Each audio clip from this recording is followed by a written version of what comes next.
What is fast fashion and why is it so bad? Your clothes may seem like a small deal, but the cost that goes into making them and throwing them away deals much more than you can imagine. In this video, we will talk about how fast fashion became fast or becoming ultra fast and how the apparel industry is the major pollution cause of the century. It all started with the Industrial Revolution, where inventions of sewing machines have made it possible for clothes to be produced at a faster rate compared to traditionally hand-sewn clothes. Essentially, fast fashion is clothes manufactured cheaply and quickly according to the latest runway trends to be made available in stores as soon as possible. In other words, fast fashion comes in thousands of trending styles and also at an affordable price. This makes it very attractive for teens and young adults, which are the main consumers of fast fashion. Before the 1800s, fashion was slow.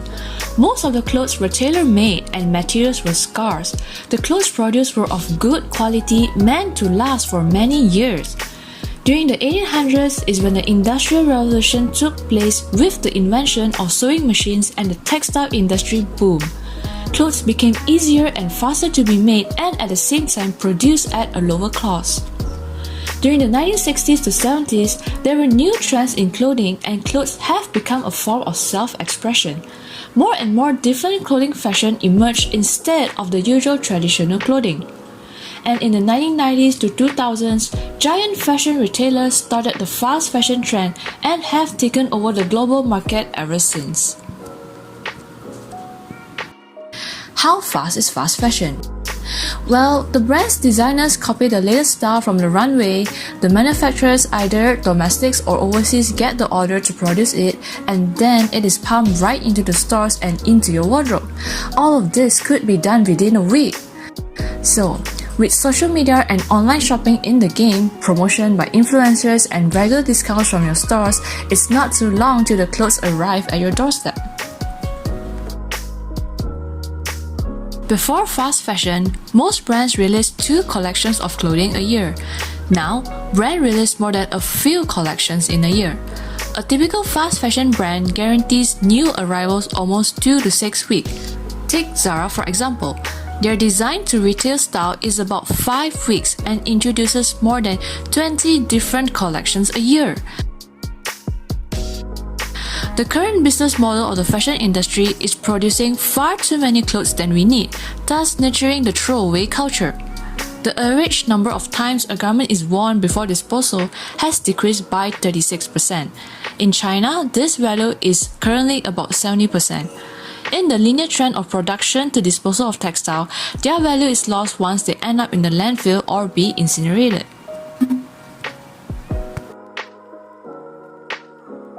Now, we'll take a look just how bad of an impact fast fashion is towards the environment and why it should be a concern to all of us. Fast fashion clothing is made not to last. The clothes are thrown away because it's quickly worn out, loses its shape and is outdated.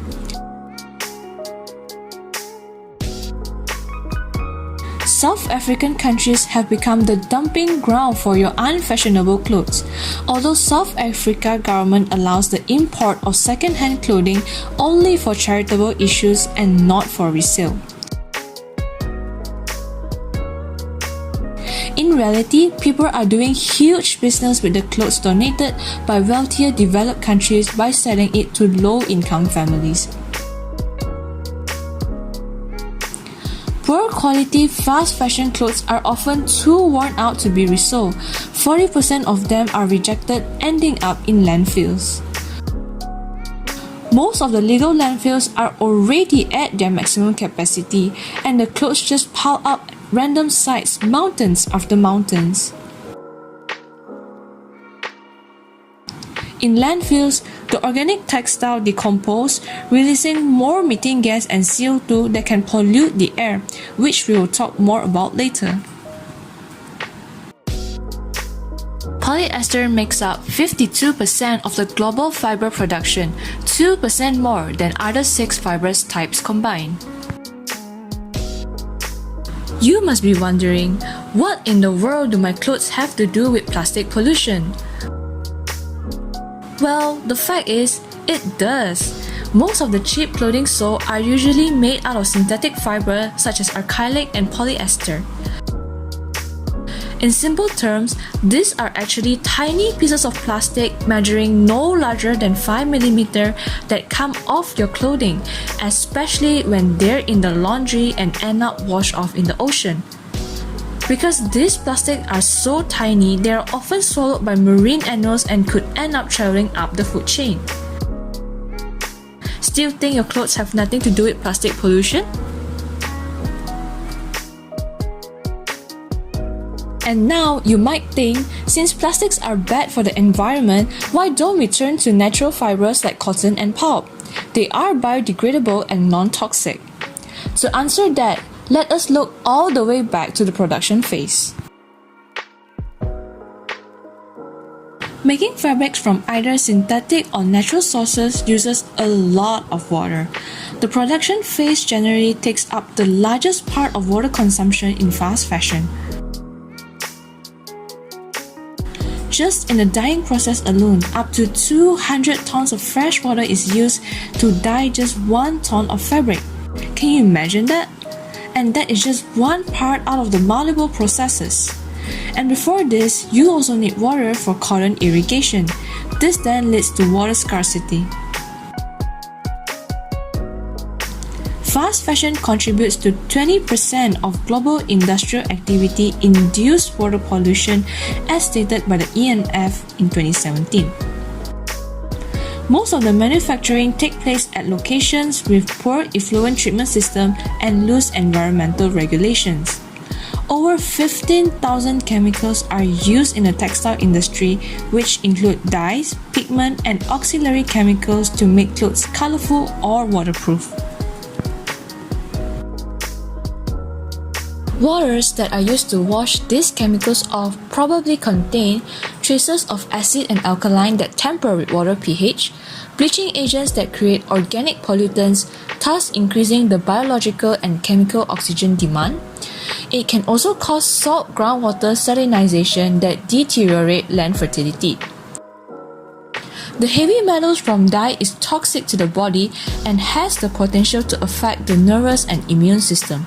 It also reduces the amount of light penetrating through the water, which results in the reduction of photosynthesis and meaning our aquatic plants could die. Dye are also mutagenic and carcinogenic agents. These chemicals also evaporate or volatilize into the air, becoming air pollutants. Then they will condense, fall onto the ground and into the waters, and the whole cycle repeats. For example, viscose is a semi-synthetic made from wood pulp. Its manufacturing processes emits gaseous chemicals like carbon disulfide, hydrogen disulfide, hydrogen chloride, chlorine, and sulfur oxide. They spread in the air and eventually into your respiratory system as well. Toxic chemicals aren't the only ones polluting your air. When incinerating or landfilling your clothes waste, both of these processes emit greenhouse gases or GHGs. And as you know, burning releases CO2, N2Os, and NO2s. In landfill, organic matters decompose anaerobically, releasing methane gas and CO2, with methane especially being potent. Also, more factories mean more energy needed, and that could only mean more emissions. Dear viewers, you might think that the effects of fast fashion only extend to the environment. However, many are not aware that most of the laborers involved in the manufacturing process of the fast fashion industry often face exploitation. Labor right violations such as child labor and slavery are still being reported in many Asian countries where most of these factories are located. Some of these countries include Bangladesh, Philippines, and Indonesia. The workers are subjected to long working hours, being in unsafe environments, all while barely getting paid the minimum wage. These workers are often from poor communities and could not object these terrible working conditions as they desperately need the job to support their livelihood. That is why clothes from fast fashion brands are so affordable, as these brands will try to cut costs at any stage possible. Now, I bet the question that's in your mind would be, if fast fashion is so bad for the environment, then why is it still thriving? To answer this, we can look from a fast and slow fashion point of view using the ethical theory of utilitarianism.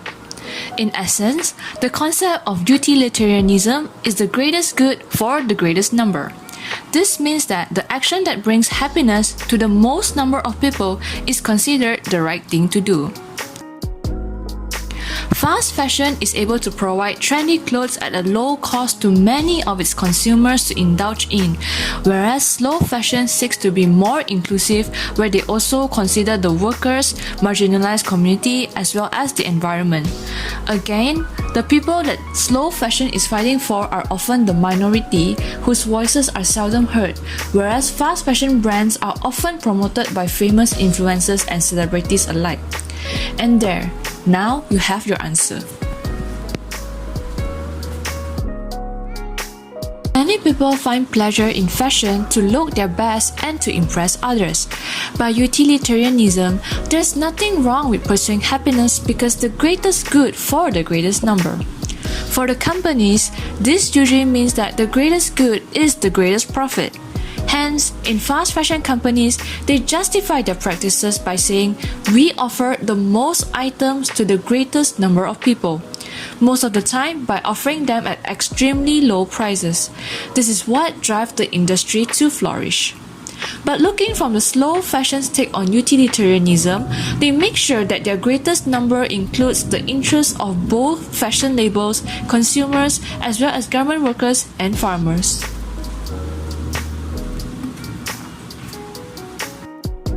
And now, dear viewers, it's time to ask ourselves, what can we do about the issue now that we're partially guilty of it? Well, for instance, you can choose to shop from more sustainable fashion brands or avoid certain fast fashion brands. Sustainable fashion brands would take into consideration every step of the process from material sourcing all the way to the end life of the product. You can also choose to buy lesser clothes by prioritizing your needs and not your wants. Remember to also opt for clothes of higher quality. This is also the best time to rethink before throwing any of your unwanted outfits.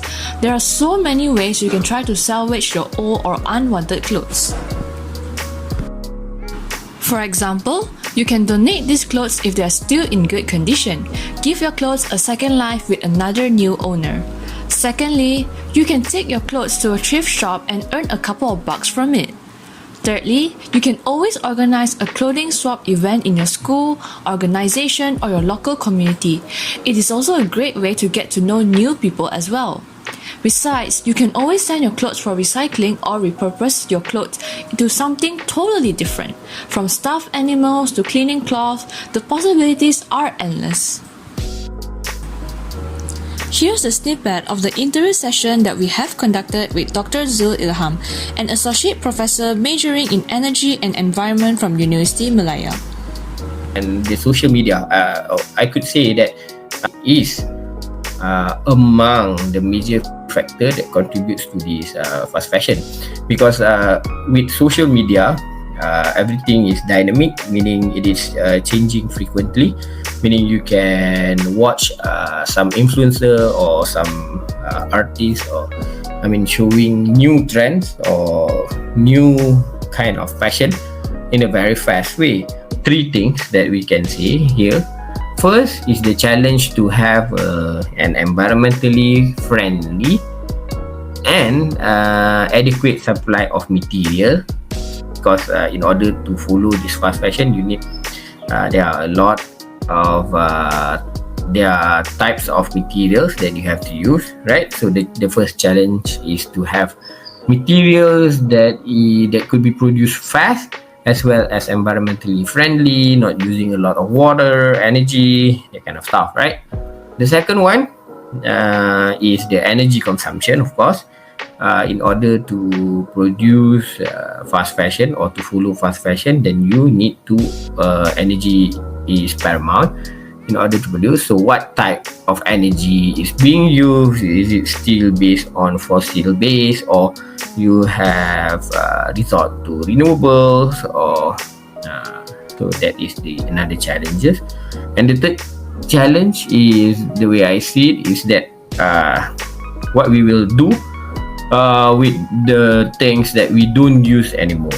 The common energy that is being used is, of course, based on fossil fuel, right? You have to burn oil or gas or coal in order to power the machine, factory machinery, cooling and temperature control system, lighting, and also office equipment, right? So if the fashion industry is going to be bigger and it doesn't change the way that it currently operates, then it will start to be significant in contributing to energy usage as well as the emission by, let's say, another 10 years, 2030, right? So it's going to be increasing as the demand and the trend is getting bigger, right? And I've seen the trend, most of the big players in fashion industry, they are starting to think about sourcing raw materials from certified sustainable sources, recycle material, fair trade, better cotton initiative. If reducing energy usage could reduce the cost, then it might be that the manufacturer would be interested to do that. At the current point, it still using energy based on fossil fuel powered energy. Why? Because although the designer or the fashion headquarters are in developed countries, but then it is the product is being produced in third world countries, right? In India, in Turkey, in Vietnam, even Malaysia too. So in these less developed countries where the production takes place, we didn't really have access to renewable energy, not much for now, right? So although they are going towards it, so I believe that at the current stage it is not really that energy friendly, right? But then in the future, if the less developed countries or the developing countries are already being powered by renewable energy resources, then it's gonna help in the whole ecosystem of production of this fast fashion. So far, the impact from the uncontrolled production of clothes are only suffered by the marginalized community and the environment, which is why it's easy to turn a blind eye to this situation. But in the end, everything has a way to come back to us. It might need a longer time or maybe not for us to feel the consequences. There is only a handful of research done on the topic of fast fashion. This is because it's hard to track the traces of pollution generated at this rate of production, and there is also the lack of transparency in data disclosure from the apparel industry. Fashion giants and no-brand manufacturers continue to take advantage of these loopholes, escaping from responsibilities and earning more in the name of sustainability through greenwashing. Finally, dear viewers, it's ultimately our own choice as a consumer to continue surfing on this fast fashion trend or put a stop to it. Thank you for watching.